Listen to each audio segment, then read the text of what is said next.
Pablo Escobar एक बदनाम ज़माना मुनशियात का मालिक और मुजरमाना मास्टरमाइंड था जो 1980 और 1990 की दहाई के अवाइल में कोलंबिया के अमीर तरीन और ताकतवर तरीन आदमियों में से एक बन गया। वो 1 दिसंबर 1949 को कोलंबिया के शहर रियो नीग्रो में पैदा हुए और उनकी परवरिश इस शहर के एक गरीब घराने में हुई। मेडलिन एस्कोबार ने अपने मुजरमाना करियर का आगाज़ एक नौजवान के तौर पर किया, कब्रों के पत्थर चढ़ाकर और ममनुआ सिगरेट बेचे।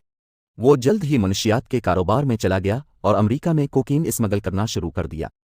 वो तेज़ी से दुनिया के सरफहरिस्त मुनशियात फरोशों में से एक बन गया जिसने अरबों डॉलर का मुनाफा कमाया। एस्कोबार की दौलत और ताकत ने उसे अपना हदफ बनाया। कोलंबिया की हुकूमत, जिसने मुल्क में मुनशियात की स्मगलिंग के खिलाफ क्रेक डाउन शुरू किया, जवाब में एस्कोबार ने हुकूमत के खिलाफ जंग का ऐलान किया और पुलिस अफसरान, जजों और सियासतदानों समेत इसकी मुखालफत करने वाले हर शख्स के खिलाफ दहशतगर्दी की पुरतशद्दुद मुहिम चलाई। अपनी ताकत के उरूज पर एस्कोबार ने रियासत-ए मुत्तहिदा में तकरीबन 80% कोकीन मार्केट को कंट्रोल किया और उसका ड्रग कार्टेल मुल्क में स्मगल होने वाली कोकीन के अंदाजे के मुताबिक 80% के लिए जिम्मेदार था। 1991 में एस्कोबार ने कोलंबिया की हुकूमत के सामने हथियार डाल दिए, लेकिन वो अपनी जेल की कोठरी से मुनशियात की सल्तनत चलाता रहा। बिलाखिर उसे एक पुरतइश जेल में मुंतकिल कर दिया गया जिसे डब किया गया ला कैथेड्रल, जिसे इसने खुद डिज़ाइन किया था। ताहम वो 1992 में जेल से फरार होकर रुपोश हो गया। एक बड़े पैमाने पर तलाश शुरू हुई और एस्कोबार को बिलाखिर दिसंबर 1993 में कोलंबिया के हुक्काम ने तलाश करके हलाक कर दिया। इसकी मौत ने कोलंबिया में तशद्दुद और मुनशियात की स्मगलिंग के दौर के खात्मे का निशान लगाया, लेकिन उसकी मीरास आज तक मुल्क और उसके लोगों पर असरअंदाज हो रही है। पाब्लो एस्कोबार अपने वहशियाना हथकंडों और मुनशियात के कारोबार के लिए बेरहम अंदाज के लिए जाना जाता था। वो अनगिनत कत्ल और तशद्दुद की कार्रवाइयों का जिम्मेदार था, बशमूल बम धमाकों और कत्ल, जिसमें हज़ारों लोगों की जानें गईं।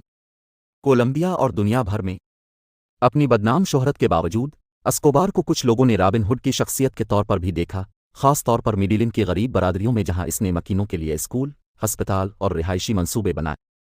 उसने अपनी दौलत का इस्तेमाल उन कम्युनिटीज़ के बहुत से लोगों की हिमायत और वफादारी हासिल करने के लिए किया जिन्होंने इसे एक ऐसे मोहसिन के तौर पर देखा जो उन्हें गुर्बत से निकालने में मदद कर रहा था।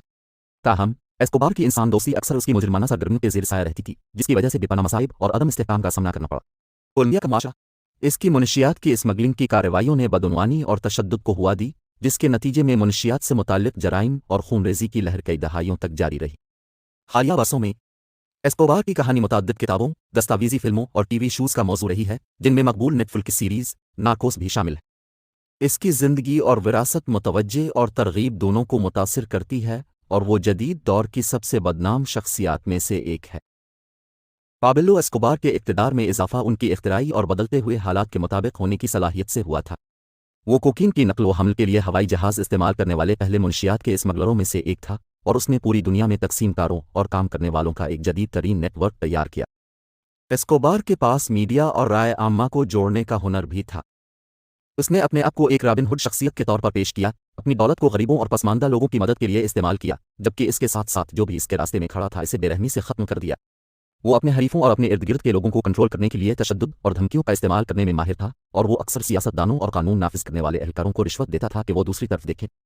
एस्कोबार के करियर की सबसे मशहूर इक़सात में से एक ला कैथेड्रल में इसकी कैद थी, वो पुरताइश जेल जिसे इसने खुद डिज़ाइन किया था। जेल का मकसद एस्कोबार की ताकत और असर और रसूख का मुजाहरा करना था, लेकिन यह जल्द ही इसके तकब्बुर और ज़्यादती की अलामत बन गई।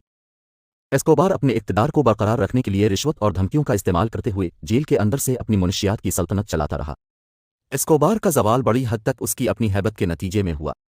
वो तेज़ी से लापरवाह और बेवकूफ़ बन गया, जिसकी वजह से वो गलतियाँ करने लगा और कोलंबिया की हुकूमत और बैन अल-अक़वामी कानून नाफिज करने वाले इदारों की तरफ से नापसंदीदा तवज्जो मबज़ूल करवाने लगा। आखिर में वो मेडलिन में एक छत पर गोलियों की बारिश में मारा गया, जिससे तारीख़ के सबसे बदनाम मुजरिमाना करियर का खात्मा हुआ। देखने का शुक्रिया। मज़ीद मालूमात के लिए मेरा चैनल सब्सक्राइब करें।